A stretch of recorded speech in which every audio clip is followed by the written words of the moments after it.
Okay, so we all have had to forgive or been forgiven by a family member.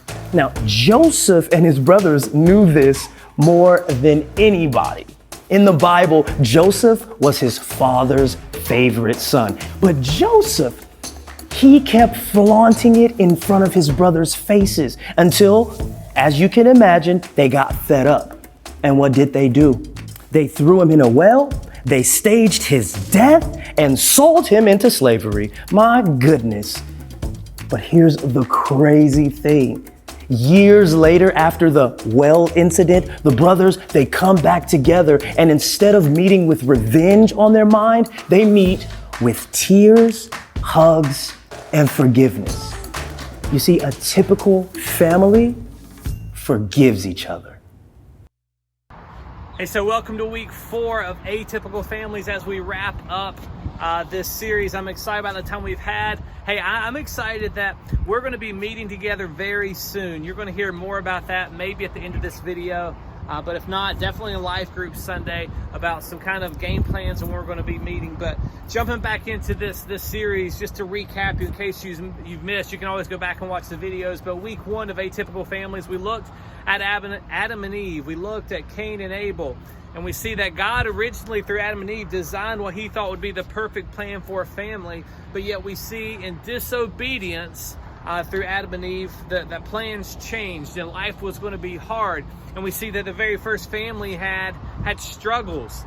I mean, major struggles. We see that Abel was killed by his own brother. So it begins this downfall of humanity, if you will, and how the struggle will continue with different people. Week 2, we looked at Abraham a lot, and we saw that these two men could not get along. And so, being wise, Abraham said, Lot, you take that land, I'll take this land. We'll just agree to disagree, that we can't get along.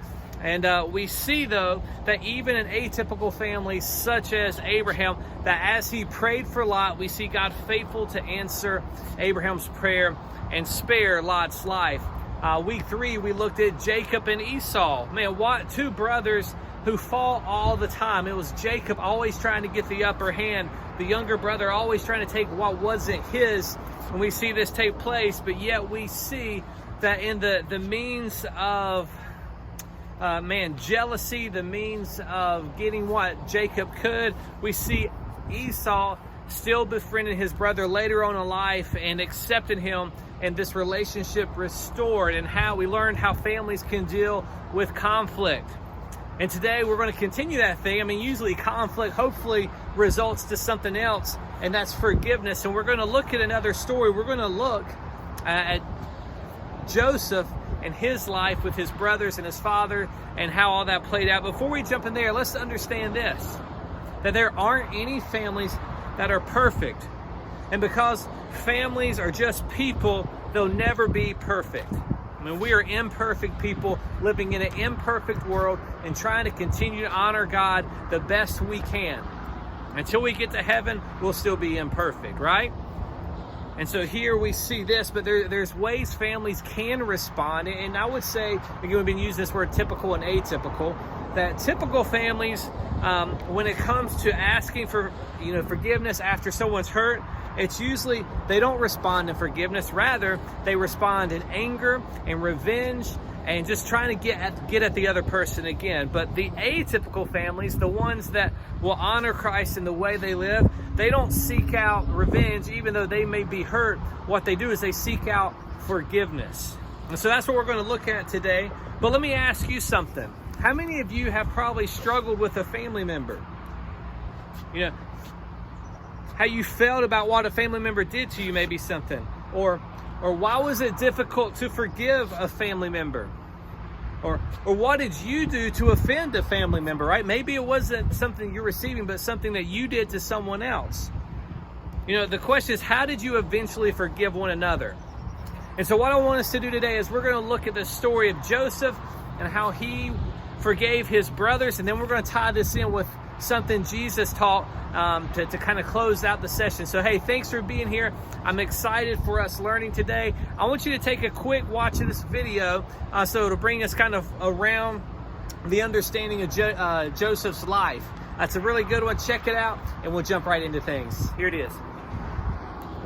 So Jacob goes on from there to have 12 sons, big family. But Jacob loves his 11th son, Joseph, way more than all the others. And so he gives him the special Technicolor dream coat. And his brothers, because of this, come to hate him. So much so that they plan on killing him. But they don't. They instead just sell him as a slave down in Egypt. Now, while in Egypt, through this crazy series of events, Joseph goes from being in a prison cell to becoming the second in command there. And so later on, the whole Middle East falls into this food shortage. And Joseph's brothers, they come down to Egypt looking for food. And then when they get there, who should they find as the ruler of the whole land? It's Joseph, that guy they sold into slavery. But he actually saves them from starving to death. And so here you have it. These are the great-grandchildren of Abraham who have done this heinous act to their brother. But God has transformed their evil into something good. And that's exactly what Joseph says here in the last paragraph of the entire book. He says, you guys planned all of this for evil, but God planned it for good, to save people's lives. Now that we have a bigger picture of Joseph's life and we see what happened, we're going to go back and look at a couple things that I think really sparked some anger and jealousy through Joseph's brothers. And so Genesis chapter 37, I'm going to read it kind of fast so we can kind of move on forward, but this just kind of sparks a little bit of why we see his brothers angry at him. It says, Jacob lived in the land of his father's sojournings, in the land of Canaan. These are the generations of Jacob. So here we go, ready? Joseph, being 17 years old, was pasturing a flock with his brothers. He was with the boy of the sons, here's some funny words again, Bilhah and Zevlah, who was father's wives, and Joseph brought a bad report to their father. Now Israel loved Joseph more than any of his sons because he was his son of old age, and he made him a robe of many colors. But when his brothers saw that their father loved him more than all his other brothers, they hated him and could not speak peacefully to him. Have you had a sibling that just seems like to get away with everything? You know what I'm talking about? Or maybe that sibling you think gets everything and you get nothing? That's kind of how Joseph's older brothers felt, right? That Jacob loved Joseph more. Jacob creates this special robe to give to Joseph. The other brothers don't get one. And this is what happens in verse 5. Now Joseph had a dream, and when he told it to his brothers, they hated him even more. He said to them, here's this dream I've dreamed. Behold, we were binding sheaves in the field, and behold, my sheaf arose and stood upright.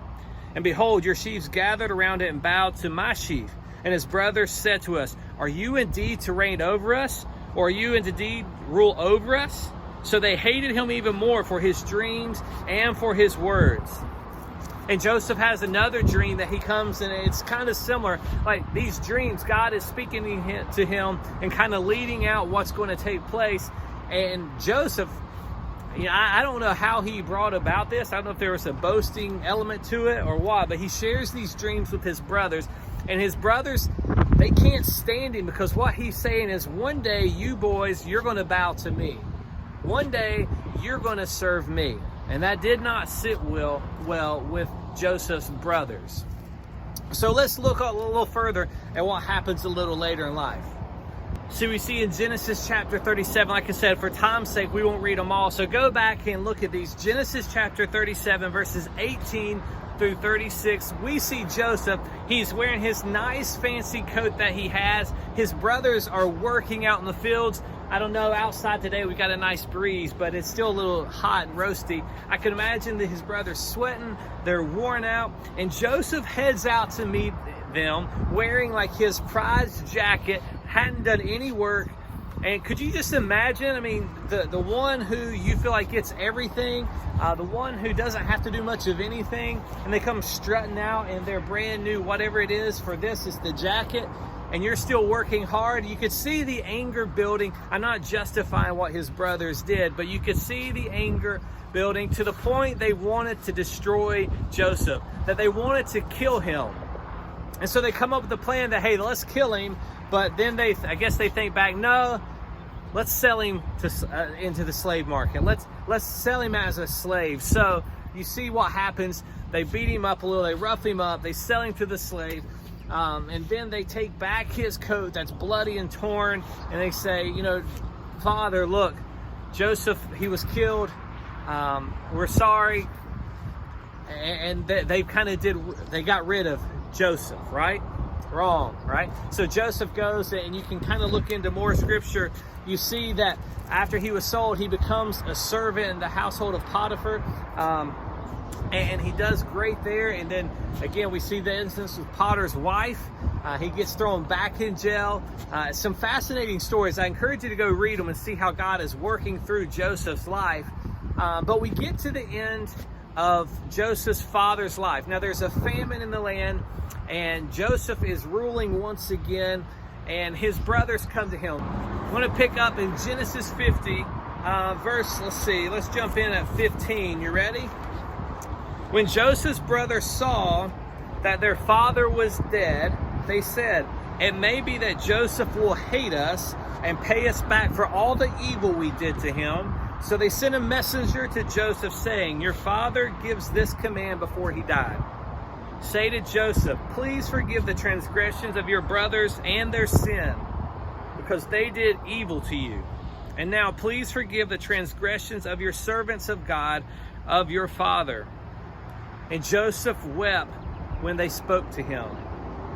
His brothers also came and fell before him and said, "Behold, we are your servants." But Joseph said to them, "Do not fear, for I am in the place of God. As for you, you meant evil against me, but God meant it for the good, to bring about many people should be kept alive as they are today.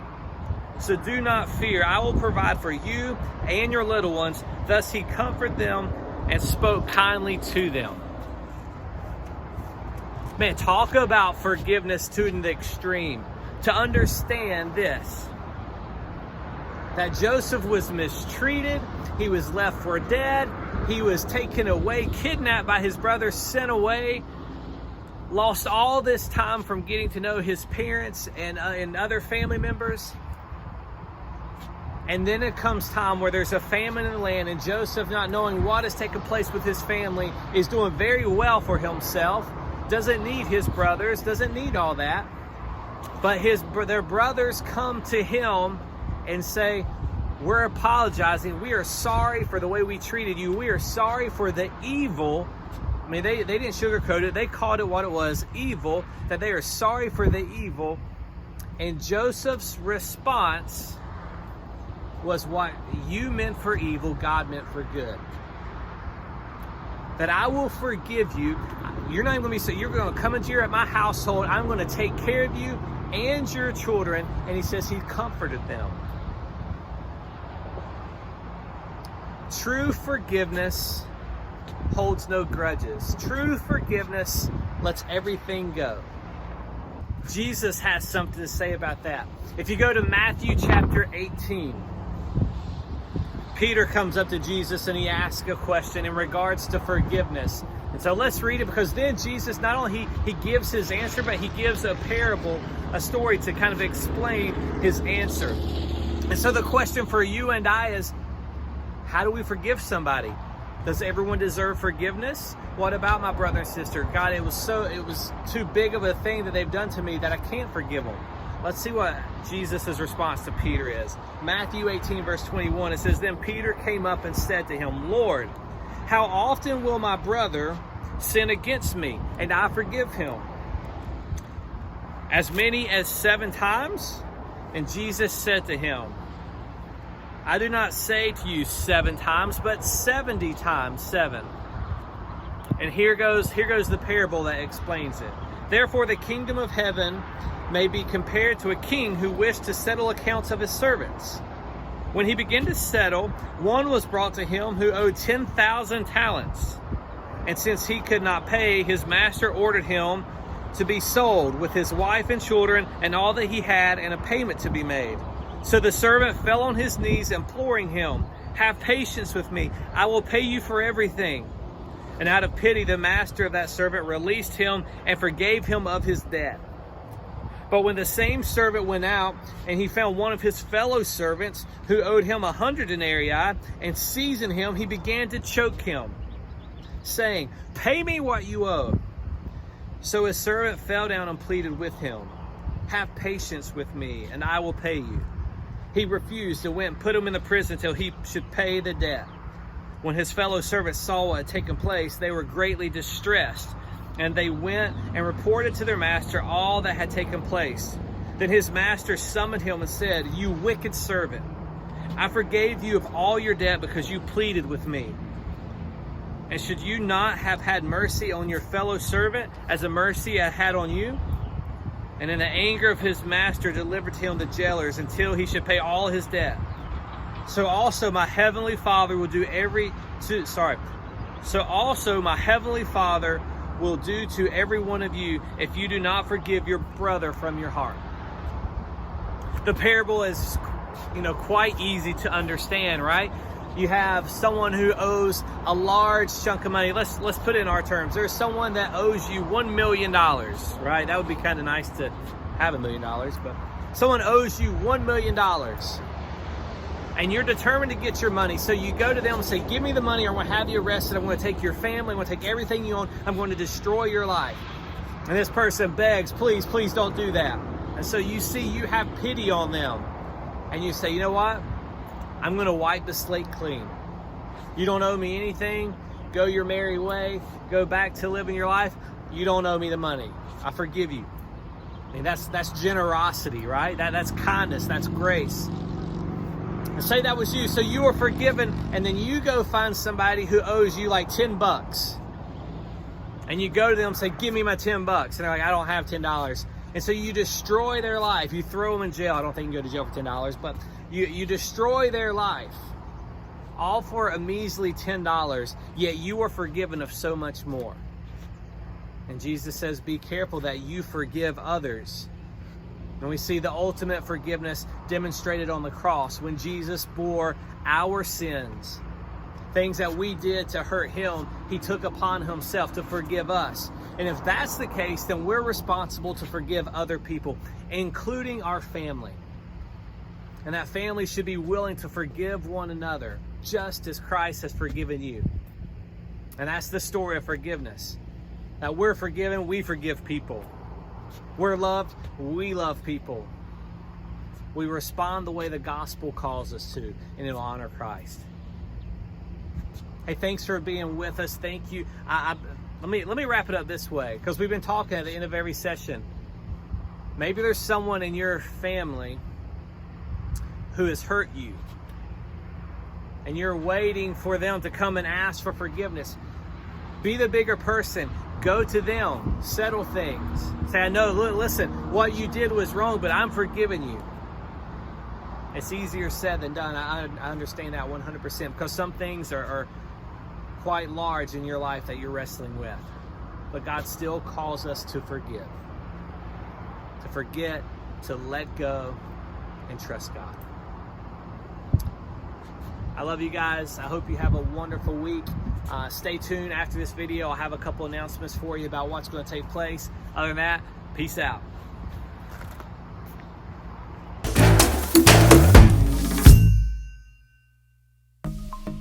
Hey, thank you so much for joining us tonight as we worshiped online. I've enjoyed doing these and having the videos for us and to go back and watch, but I'm more excited to let you know that we're going to be meeting in person very soon. Actually, the first Wednesday night in June, I don't have that date, so maybe I'll put it right about here. We'll be meeting back on campus. And so we're going to meet on Wednesday nights for the month of June, and we're going to go through a series called Origins, where I'm excited about that. We got some other series we're going to do, but again, June, we're going to do some stuff outside, we're going to do some stuff inside. We'll have the snack bar ready to go. Hopefully we'll have our praise team, our worship band ready to go. But trying to get back to a little bit of normalcy here with some things. And so that's our first kind of summer launch, is being part of that. So I encourage you, invite some friends. We're going to practice the social distancing thing, but we're going to have a good time. We'll have some games. Like I said, we're going to be creative with it, but we want you to be a part of it. So Sundays, here we go. Sundays, we have life groups. On Wednesday nights, we'll have our LWSM worship. and then we'll figure out some things with our video stuff and all that. So just trying to adjust through summer things, but I'm excited about what's going to take place this summer. Hope you are. Don't forget, if you're going to journey with us, I guess there's still time to sign up. By June 1st, we need to know. You need to submit your $50 deposit if you have not done so. And then by July 1st, your final balance is due. So love to have you be a part of that. You'll hear some other things coming as stuff starts opening up around us. We'll make some plans. So love you guys. Thanks for watching. Don't forget, hey, subscribe to our video right here so you can keep up with everything. Share it with your friends. It's a great way to keep resourcing, and I'm going to keep these videos coming even when we're meeting in person, just so you have them and we can go back and look. So I love you. Have a wonderful day, night, whatever time it is. Peace out.